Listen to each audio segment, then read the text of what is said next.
네, 안녕하세요. 저 파이아이 SE를 맡고 있는 부성현입니다. 만나서 반갑습니다.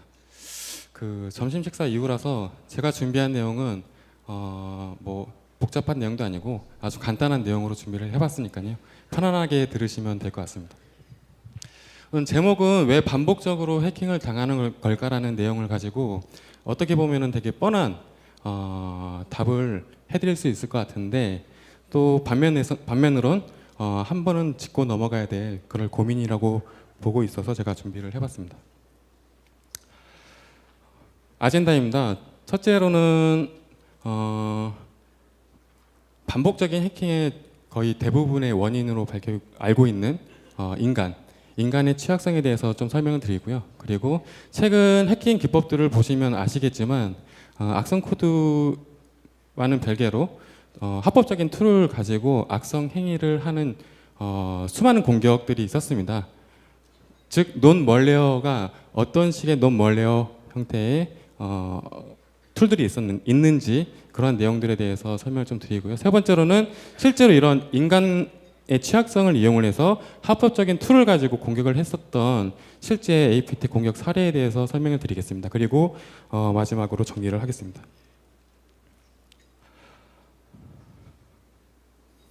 내용 발표 전에 우선 식상하시겠지만 지금 보시는 이 화면은 저희 사이버 디펜스 라이브 초청 이메일이에요. 지금 보시는 것처럼 두 개의 메일이고요. 한번 맞춰보십시오. 이게 어느 게 진짜고 어느 게 가짜인지 한번 맞춰보십시오. 이것만 봐서는 잘 모르시겠죠. 그래서 메일 속성까지 제가 좀 공개를 하겠습니다. 이게 좀 작아서 안 보이시겠지만 내용이 달라요. 속성을 보시면 표면적으로는 같아 보이겠지만 메일의 속성을 보시면 이 메일의 진실이 보이실 것입니다. 지금 보시면 하나는 이제 일반 개인 메일을 통해서 보낸 거고 하나는 제가 파이아이 이메일을 통해서 공식적으로 보낸 메일입니다. 그리고 보시면 뭐 얘는 이제 뭐 중간에 뭐 보안 장비를 거쳐 가지고 왔다라는 내용도 보실 수가 있고요. 뭐 IP도 약간 다른 것 같습니다. 그럼 이걸 보고 여러분들은 어떤 게 진짜고 어떤 게 가짜인지 판별하실 수 있겠습니까? 이거는 이 내용 끝나는 대로 제가 저만 알고 있는 정답을 알려드리겠습니다.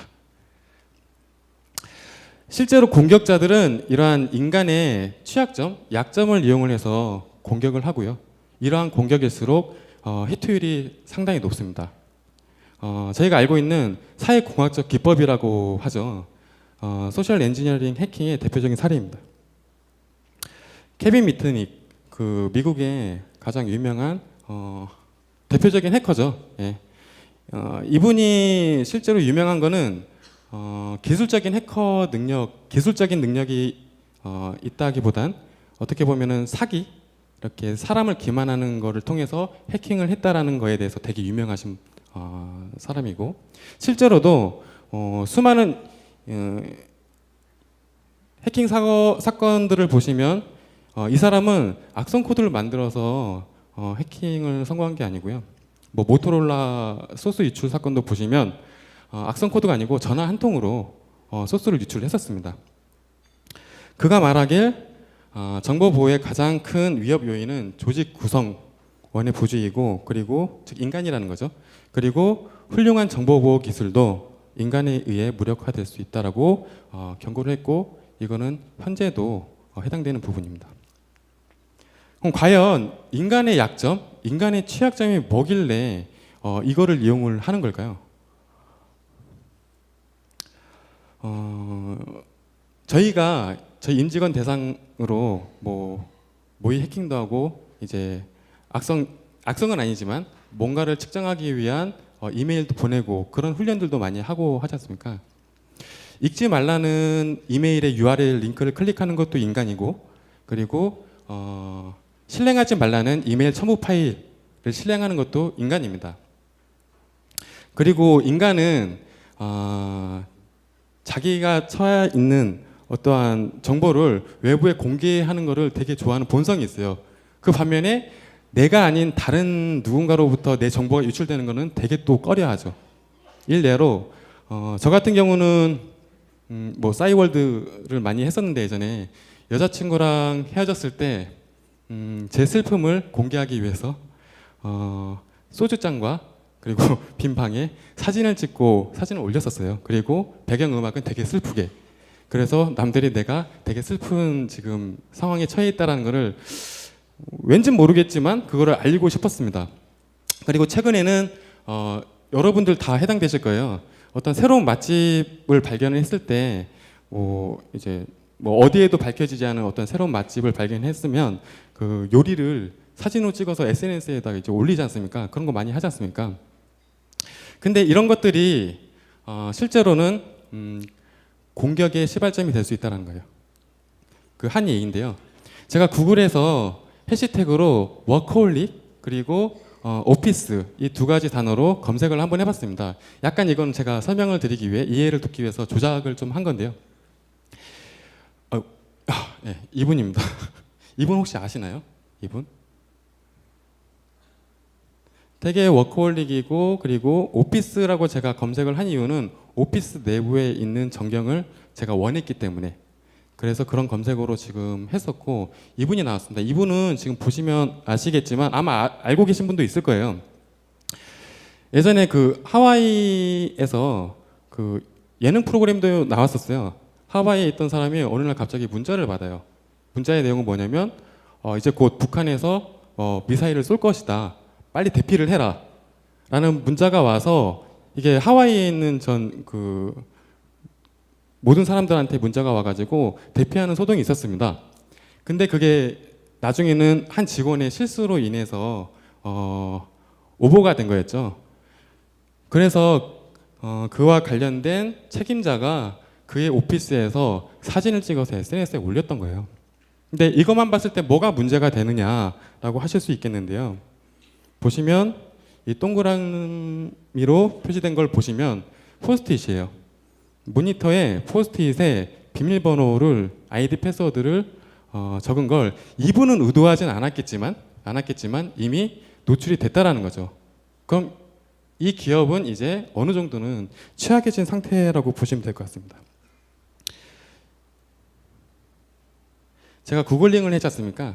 좀 다 알겠지만 저희가 지금 인터넷이라고 부르는 정보들은요 4%밖에 안 돼요. 전체 데이터의 4%밖에 안 되고 실제로 나머지 96%는 거의 딥웹이라고 불리는 좀 불법적인 그런 공간이 있는 거죠.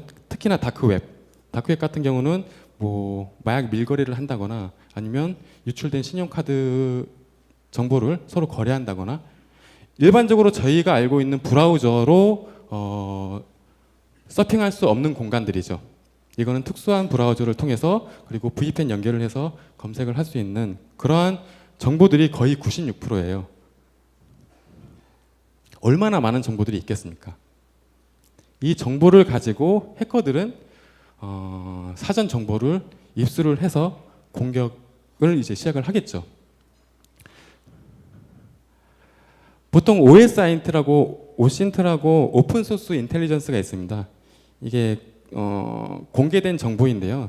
지금 보시면 뭐 소셜 네트워크 정보, 구글을 통한 아까 제가 검색을 했던 그런 정보들도 상당히 많고요. 그리고 뭐 유저네임, 이메일 어드레스 이런 것들이 다 지금 인터넷 상에 다 포함이 되어 있습니다. 저 같은 경우는 이제 악성 코드 분석도 하기 때문에 저의 관심사인 이 멜리셔스 파일 어나리시스 부분에도 OSINT 오픈소스 인텔리전스가 상당히 많이 제공이 되고 있고 저희 많이 쓰는 바이러스 토탈 같은 경우도 이제 오신트라고 불리는 거죠.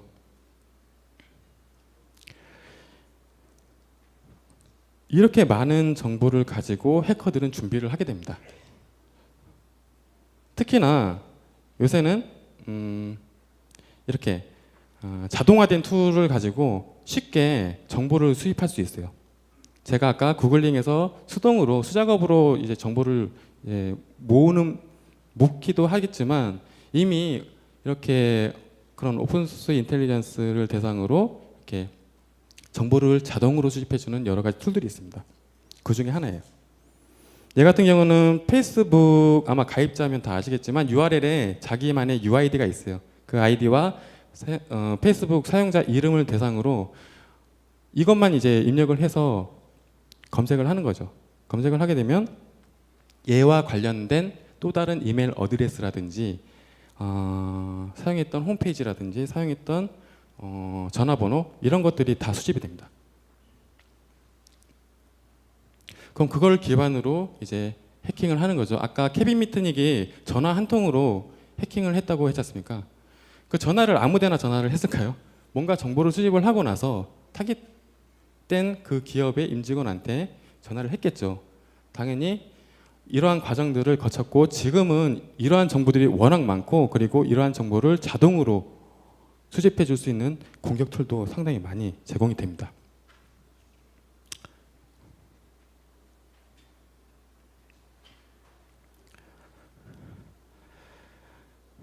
작년에 그 해킹 공격이 어떻게 들어왔는지를 조사를 한 데이터예요. 어떤 연구기관에서 이제 나온 데이터인데요. 보시면 이제 보통은 피싱이나 해킹 악성 코드를 통해서 이제 공격이 대부분 많이 됐고요. 그리고 임직원 실수로 정보가 그냥 유출이 된 케이스도 있고요. 그리고 외부나 내부 어떤 정보 유출로 인해서 이제 뭐 사용자 인증 정보라든지 이런 것들이 이제 외부에 유출이 되면서 해킹이 일어난 사례도 있고요. 근데 하나하나 다 따져보면요. 다 인간과 관련돼 있습니다. 인간. 죄송합니다. 휴먼 에러라고들 하시죠. 피싱도 실제로는 이것도 사회공학적 기법이 다 녹아들어 있기 때문에 사용자, 사람으로 하여금 읽어서는 안 되는 또는 눌러서는 안 되는 링크를 클릭하도록 유도를 하지 않습니까? 즉 사람이 개입돼 있어요. 그리고 뭐 인간이 아까 제가 구글 검색해서 자기가 의도하지 않은 데이터가 나간 것처럼 그런 것들도 다 사람에 의해서 공격이 시작된다라는 거죠. 그럼 이제 좀 시간이 지났으니까요. 제가 처음에 질문드렸던 이 두 개의 이메일 초청장 어떤 게 진짜고 어떤 게 가짜일까요?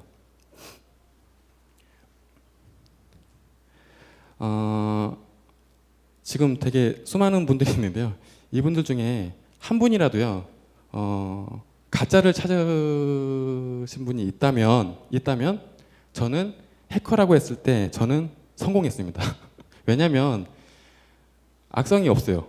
둘 다 똑같은 초청 메일이에요. 저희는 뭐 작년에도 그랬고 매년 저희가 연례 행사를 하는데요.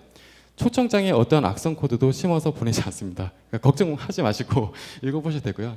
제가 왜 이걸 했냐면 아까 제가 얘기했잖아요. 한 명이라도 이거를 생각을 하고 한 명이라도 악성이라고 판단한 사람이 있다면 성공을 했다.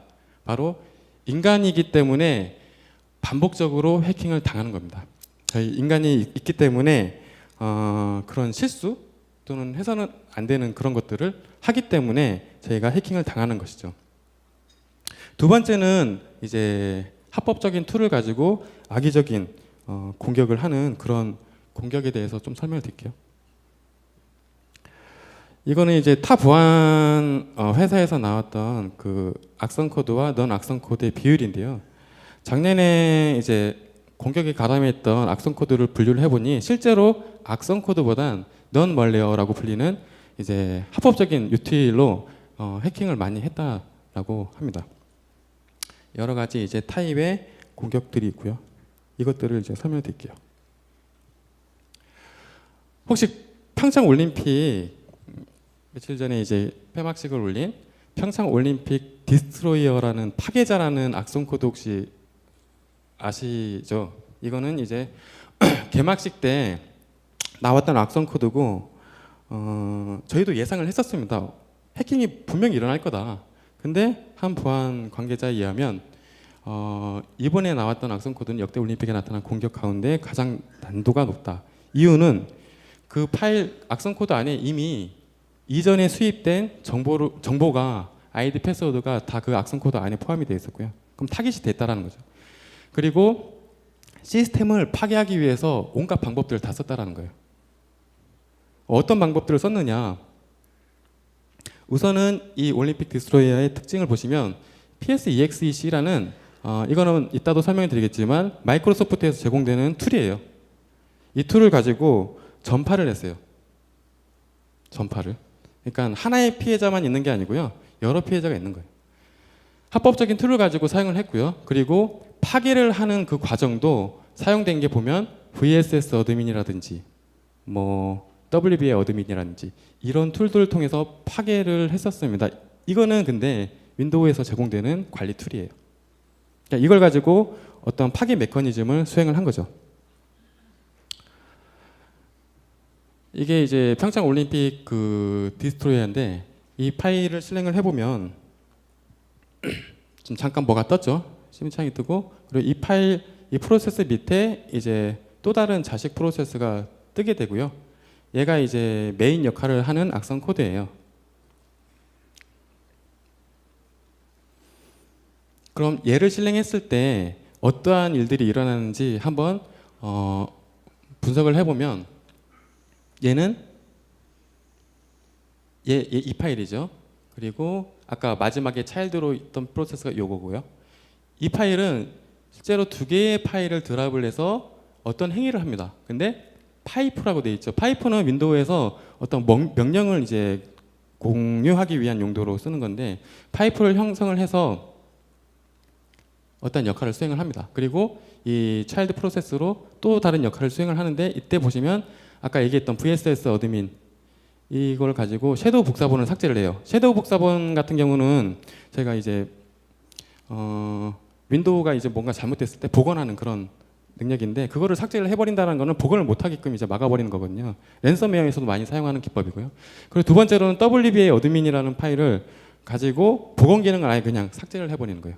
그러니까 두 가지 기법이 이제 사용이 된 거고요. 세 번째로는 BCD 에디트라는 윈도우 복구 모드를 가지고 윈도우 복구 모드를 아예 불능 상태로 만들어 보입니다.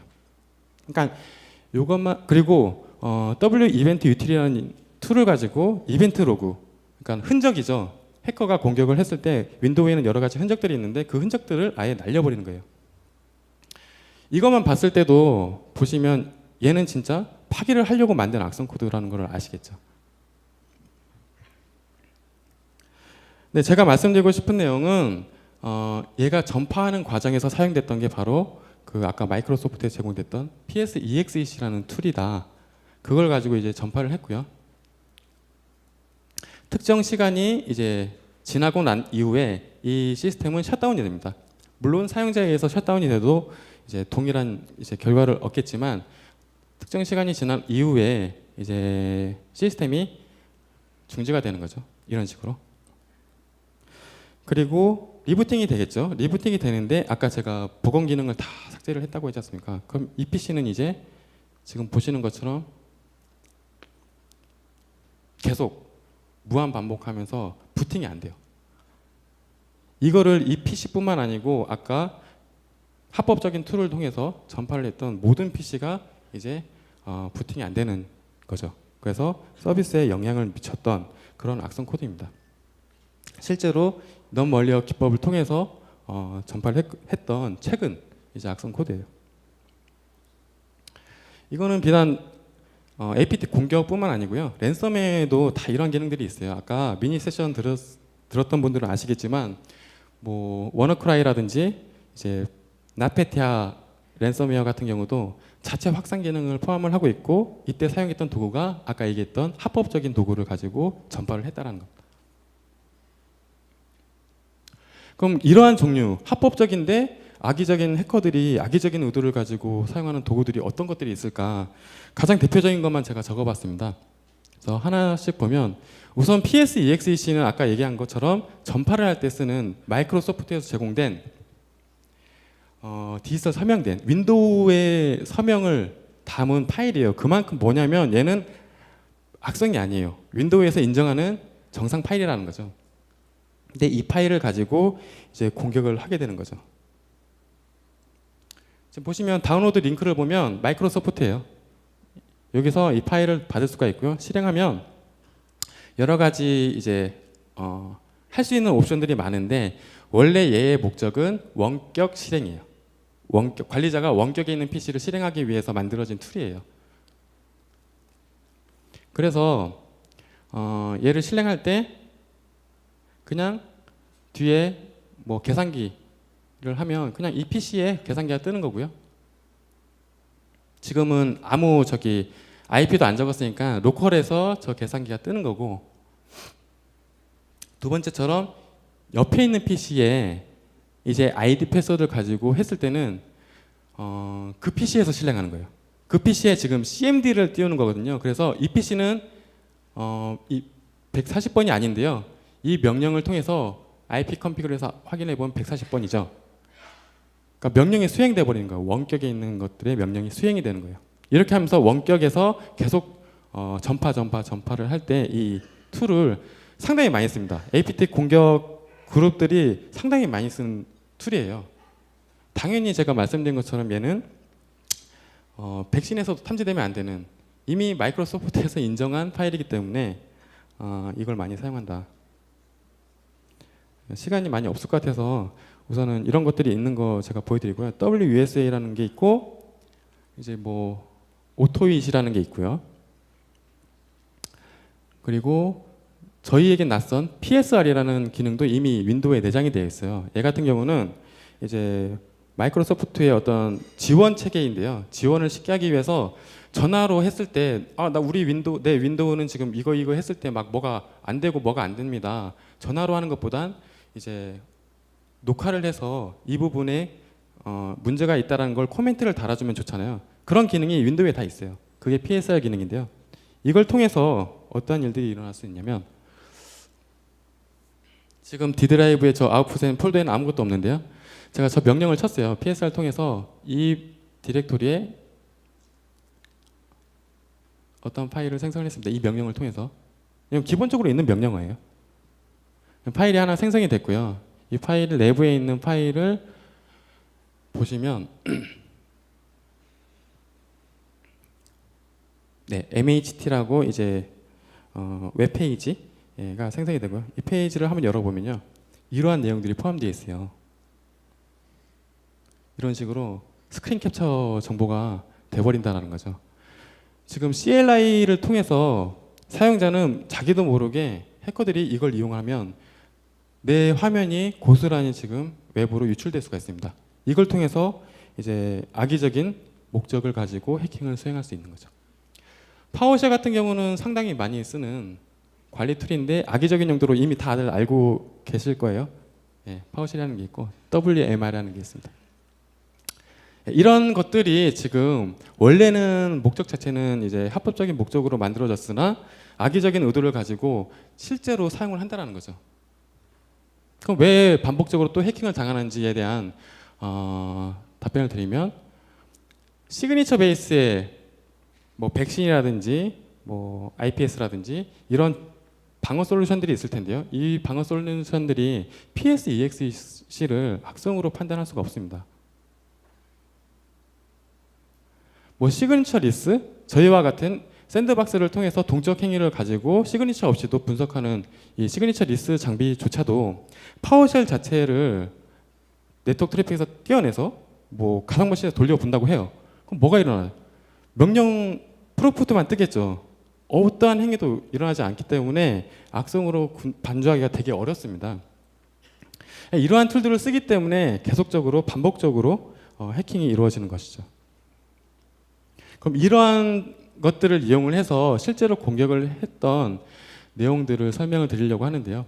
우선은 라이프 사이클, APT 공격은요 되게 치밀하게 돼 있어가지고 그냥 악성 코드 하나만 던지는 게 아니고요. 던졌을 때 최초로 형성되는 그 PC에서부터 옆으로 전파를 해서 목적까지 이루는데 그 단계별로 사용되는 기법들이 다르고 이제 사용되는 툴도 이제 여러 가지가 있습니다. 그거를 이제 APT 라이프 사이클이라고 보통 일컫는데, 이거는 구글에서 찾아보시면 여러 밴드에서 이 명칭이라든지 단계의 수만 다르지 실제로 거의 비슷해요. 유사해요. 이거는 저희가 얘기하는 APT 라이프 사이클이에요. 아마 다음 세션 계속 이 화면을 보실 거예요. 그래서 외부 정찰, 사전 정보를 수집하는 단계가 있고요. 그리고 최초의 빅팀을 형성하는 최초 침투가 있고요. 그리고 이를 기반으로 그 PC의 권한을 상승을 해서 이제 내부의 또 다른 전파할 곳이 있는지를 찾아보는 내부 정찰, 그리고 있으면 내부 확산, 그리고 연결 유지, 이거를 계속 돌아가면서 자기가 원하는 목적에 있는 데이터가 있을 때까지 계속 이걸 반복을 하고요. 목적이 있는 데이터가 있는 그런 PC를 만났을 때 이제 파일을 뭐 유출을 한다거나 아니면 어떤 뭐 시스템 파괴를 한다거나 그런 것들을 해서 임무를 완수를 하는 이런 사이클을 가지고 APT 공격은 다 되어 있고요. 보통 저희가 추적하고 있는 그룹들이 상당히 많은데요. 다 이걸로 분류가 돼요. 저희가 추적하고 있는 그룹 중에 하나인데 APT10이라고, 얘 역시도 중국의 스폰서를 받고 있는 해커 그룹인데요. 얘도 치밀하게 지금 이 단계를 수행을 하고 있고요. 제가 말씀드리고 싶은 것들은 이때 사용하는 툴들이 아까 PSEXC도 있지만 여러 가지 합법적인 툴을 가지고 공격을 수행을 한다는 거죠. 실제로. 그렇기 때문에 이거를 판단할 수 있는 탐지 솔루션들이, 방어 솔루션들이 없기 때문에 해킹은 지속적으로 이루어지는 겁니다. 저희가 추적하고 있는 이제 PN6라는 그룹이에요. 이 그룹은 이제 금융 정보를 목적으로 하는 그룹인데요. 보통 이제 저희 포스기 있지 않습니까? 신용카드 이제 결제하는 포스기에 있는 정보를 수집하는 목적을 가지고, 그리고 수집된 데이터를 이제 암거래 시장에서 판매하는 그런 목적을 가진 조직이에요. 이들은 최초의 이제 사회공학 기법, 그러니까 아까 인간의 취약점을 이용한 사회공학 기법을 통해서 이메일을 통해서 공격을 하고요.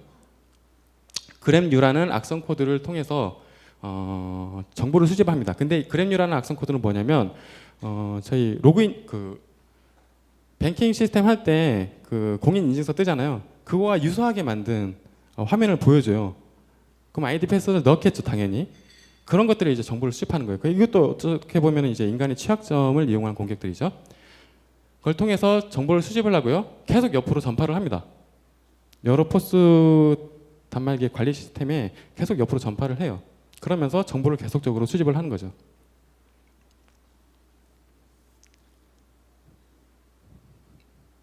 이때 전파를 하는 과정에서 사용됐던 게 합법적인 툴을 가지고 전파를 했다는 겁니다.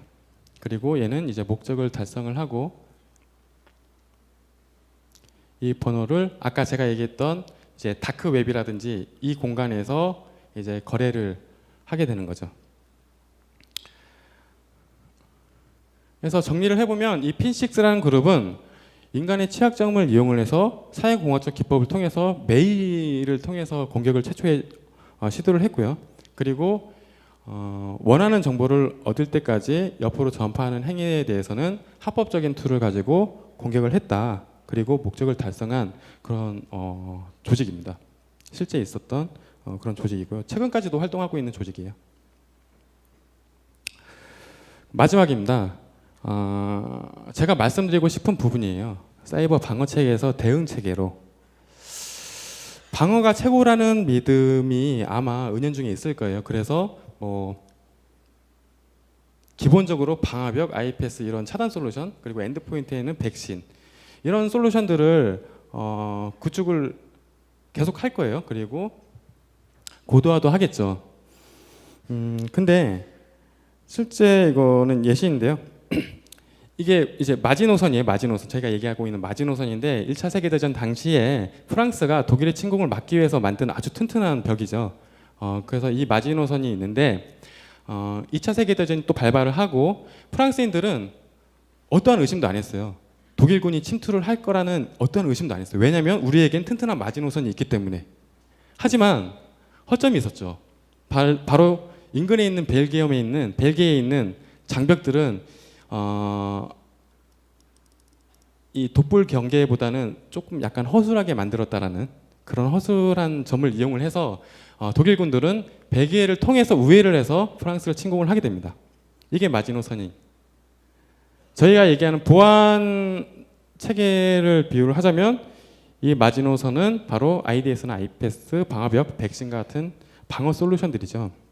근데 이 방어라는 게 100% 될 수 있는 게 없습니다. 저희 솔루션을 비롯해서.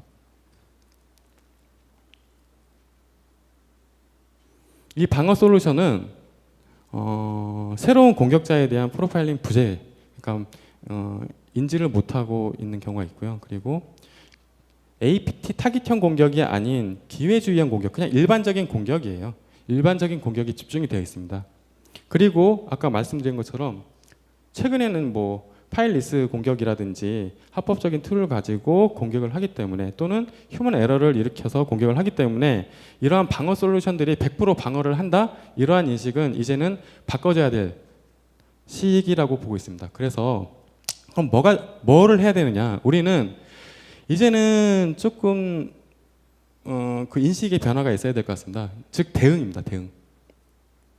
아마 대응 체계는 다들 있으실 거예요. 그래서 거버넌스 측면에서도 조직을 구성을 했을 거고요.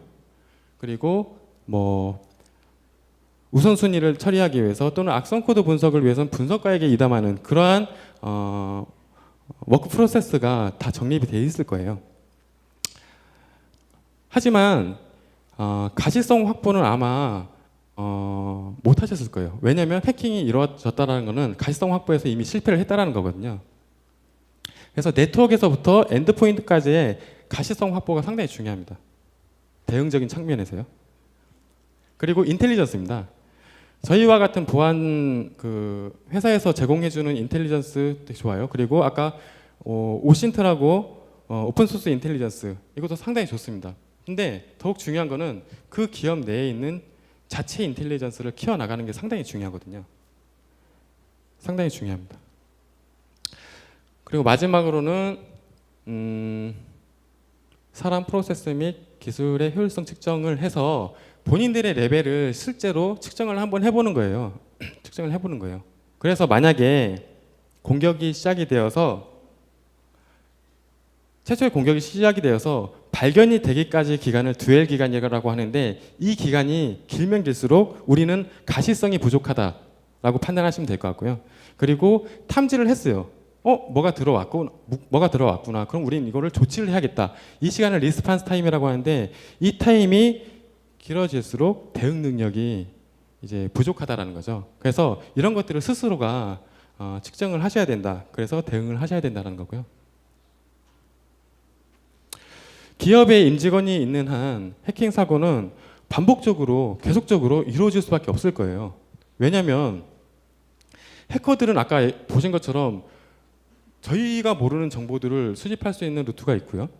그리고 해커와 싸우는 해커가 아니죠. 해커 그룹과 싸우는 사람이 바로 저희와 같은 보안인들이 아니고, 실제로 해킹 공격을 당한 사람들이 일반 임직원들이지 않습니까?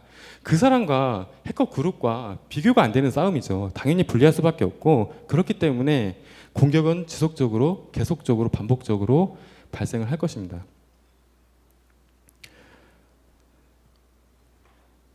그럼 어떻게 해야 되냐? 아까도 말씀드린 것처럼 최초 빅팀에서부터 뭐 옆으로 전파를 해서 목적을 이루기까지의 실제로 거쳐간 인물들은 이 수많은 인물들 중에 몇 명 안 되거든요. 이러한 가시성이 확보가 돼야 돼요. 확보를 해서 이분들만 이제 포커싱해서 대응을 해야 된다는 거죠. 이거는 지금 제가 얘기하는 거는 이미 뚫렸을 때를 얘기를 하는 거예요.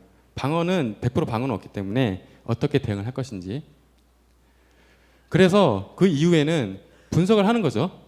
이미 뚫렸지만 앞으로 뚫리지 않기 위해서는 이 공격자가 사용했던 그런 툴들 또는 기법들, 그리고 절차들을 프로파일링을 하는 거예요. 물론 이미 알고 있는 인텔리전스도 있겠지만, 제가 아까 강조드린 것처럼 기업 내부에 기업 자체의 인텔리전스를 이런 식으로 강화를 할 필요가 있다는 것입니다. 뭐 최초 공격 방식은 뭐를 썼고, 권한 상승 때 썼던 도구는 뭐고, 확산 이동을 했을 때 썼던 도구는 또 무엇인지, 이런 것들을 프로파일링을 하라는 거죠. 그리고 DB화를 시키는 것입니다. 그리고 핵심 더 중요한 거는 사용자 프로파일이에요. 임직원 프로파일. 이거는 하기 힘들고 아마 대부분 안 하실 거예요. 보통 내부의 임직원의 블랙리스트 가지고 계신가요? 그런 것들이죠. 실제로 어떤 임직원이 뭐 실수로 인해서, 고의는 아니지만 실수로 인해서 해킹이 당했어요. 그리고 발견을 했어요. 그럼 조치를 어떻게 하나요? 그 사람 PC를 포맷을 하겠죠. 근데 그렇게 하게 되면 그 사람이 그 PC 앞에 있는 한 그 PC는 또 해킹 당할 가능성이 되게 높아요. 왜냐면 그 사람이 가지고 있는 습관들이 있지 않습니까? 자주 접속하는 웹사이트라든지 자주 접속하는 이메일 링크라든지 이런 것들이 있는 한 해킹은 아무리 포맷을 하고 뭐 패치를 한다고 해도 결국적으로는 공격이 들어올 거예요. 그래서 예의주시할 수 있는 사용자 프로파일이 필요하다는 거예요. 이것도 어떻게 보면 인텔리전스죠. 그래서 기업 내부의 인텔리전스를 상당히 많이 축적을 해서, 물론 시간이 걸리겠죠. 그런 것들을 많이 축적을 해서 이제는 방어라는 것도 중요하지만 뚫릴 수 있다라는 관점을 가지고 방어보다는 조금 더 대응에 포커싱을 맞춰서 앞으로 일을 하는 게 조금 더 세련되지 않느냐라는 결론을 내리고 제가 준비했던 내용 마무리하도록 하겠습니다. 네, 감사합니다.